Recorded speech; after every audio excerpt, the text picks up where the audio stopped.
Hello दोस्तों, मैं विष्णु। आपका स्वागत है आपका इस यूट्यूब चैनल में। आज हम लोग जानने वाले हैं ईस्टर्न रेलवे के अप्रेंटिस फॉर्म के बारे में। ये अप्रेंटिस फॉर्म भरने का लास्ट डेट 29/10/2022 को है। अगर आपके पास ITI है और मैट्रिक में मिनिमम 50% मार्क है तो आप इस फॉर्म को डाल सकते हैं। इस फॉर्म को डालने का फ़ायदा ये होगा कि आपको इसमें ट्रेनिंग दिया जाता है रेलवे की तरफ से, जिसमें आपको स्टाइपेंड के रूप में लगभग 15,000 के आसपास सैलरी मिलता है। और ये ट्रेनिंग खत्म होने के बाद जब भी इंडियन रेलवे के किसी भी जोन, किसी भी कहीं से भी ग्रुप डी का फॉर्म आता है तो उसमें आपको भारी छूट मिलता है। जैसे कि 2019 में जो फॉर्म आया है उसमें लगभग 20% सीट अप्रेंटिस वालों के लिए रिजर्व है। मतलब 1 लाख सीट में 20,000 लड़का ओनली अप्रेंटिस वाला ही जाएगा, इसलिए इसमें कट ऑफ बहुत ही कम जाने का चांसेस रहता है। तो अगर आपके पास ITI है और मिनिमम 50% मार्क मैट्रिक में है तो आप इस फॉर्म को जरूर फिल करें। हम लोग आगे देख लेते हैं इस फॉर्म में और क्या मांगा गया है फॉर्म भरने के लिए। जैसे कि इधर हावड़ा डिवीजन में UR, EWS, SC, ST, OBC, ठीक है। ये टोटल 659 पोस्ट है। आप इसमें से अपना देख सकते हैं, फिटर, वेल्डर, मैकेनिक, जो भी आपका ट्रेड है उसमें आप देख सकते हैं कि अपना कैटेगरी में कितना पोस्ट है। टोटल पोस्ट में बता देता हूँ, खाली 659 पोस्ट है। इसी तरीका से लीलुआ वर्कशॉप में 612 पोस्ट है। इस PDF का लिंक डिस्क्रिप्शन में दे दिया जाएगा, आप लोग डाउनलोड करके पूरा अच्छा से देख लीजिएगा कि कौन सा ट्रेड में और कौन सा आपका कैटेगरी में कहाँ पे ज़्यादा फॉर्म है, क्योंकि कोई एक ही जोन से आप फॉर्म भर सकते हैं। जैसे कि इधर हावड़ा डिवीजन दिया है, लीलुआ वर्कशॉप दिया है, सियालदह डिवीजन दिया है, इसमें से किसी एक में ही आप डाल सकते हैं। अब देख लेते हैं हम लोग सियालदह डिवीजन का। इसमें 440 पोस्ट है। काचापाड़ा वर्कशॉप का इसमें 187 पोस्ट है। मालदा डिवीजन इसमें 138 पोस्ट है। आसनसोल डिवीजन 412 और ये जमालपुर वर्कशॉप 667, इसी में सबसे अधिक पोस्ट है।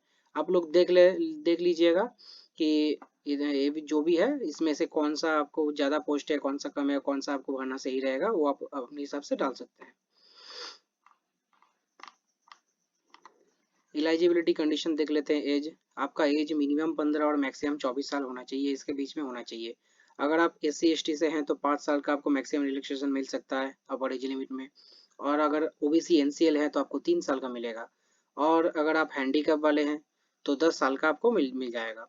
एडुकेशन क्वालिफिकेशन देखिए, इसमें 10th pass with minimum 50% marks है। मतलब 10th में आपको 50% मार्क्स के साथ पास होना चाहिए। और नेशनल ट्रेड सर्टिफिकेट मतलब ITI होना चाहिए, जो कि आपको NCVT या फिर SCVT कोई भी चल जाएगा। अगर आप 8 पास भी है तो भी आप डाल सकते हैं, लेकिन आपको welder, seat metal worker, lineman, wireman, carpenter, painter, इस छह ट्रेड में से कोई एक होना चाहिए, तो ही फिर आपको 8 पास में आपको एलिजिबल होइएगा। मेडिकल फिटनेस, आपको सारा प्रोसेस होने के बाद मेडिकल लिया जाता है रेलवे की तरफ से, जिसमें आपको पास होना चाहिए। मोड ऑफ सिलेक्शन, मैट्रिकुलेशन में 50% मार्क्स चाहिए और ITI में जो भी मार्क है दोनों का एवरेज बना दिया जाता है।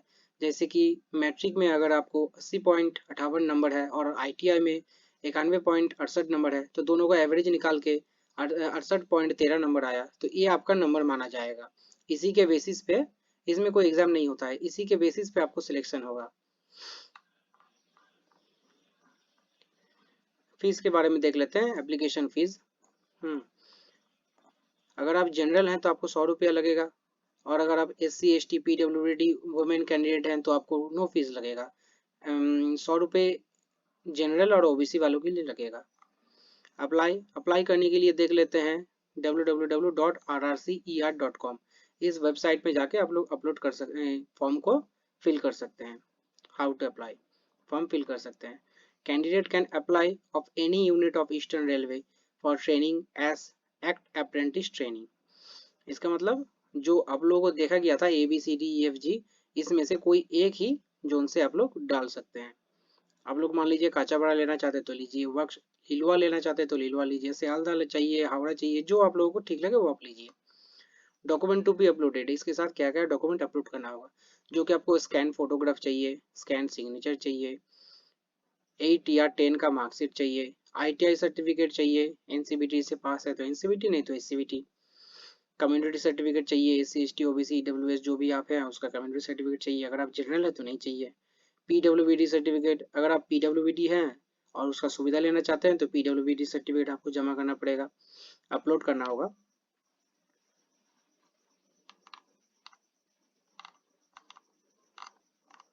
जैसे ये देख लेते हैं, form of caste certificate for SC ST। अगर आप SC ST हैं तो आपको इस फॉर्मेट में बना के आप लोगों को अपलोड करना है। ये अदर बैकवर्ड क्लास के लिए है। अगर आप OBC वाले हैं तो आपको इस फॉर्मेट में बनाना है। डिक्लेरेशन देख लेते हैं, former for declaration to be submit by other backward class. अगर आप अदर बैकवर्ड क्लास से हैं तो आपको ये डिक्लेरेशन फॉर्म भर लेना होगा। डिसेबिलिटी सर्टिफिकेट, अगर आप डिसेबल हैं मतलब हैंडीकैप तो आपको इस फॉर्मेट में आपका बना लेना है सारा। Disability certificate in case multiply disable, अगर आप मल्टीप्लाई डिसेबल से हैं तो फिर आपको इस फॉर्मेट में बनाना है और आपको इसमें सारा चीज जानकारी दिया हुआ है, इसके हिसाब से आपको बना लेना है।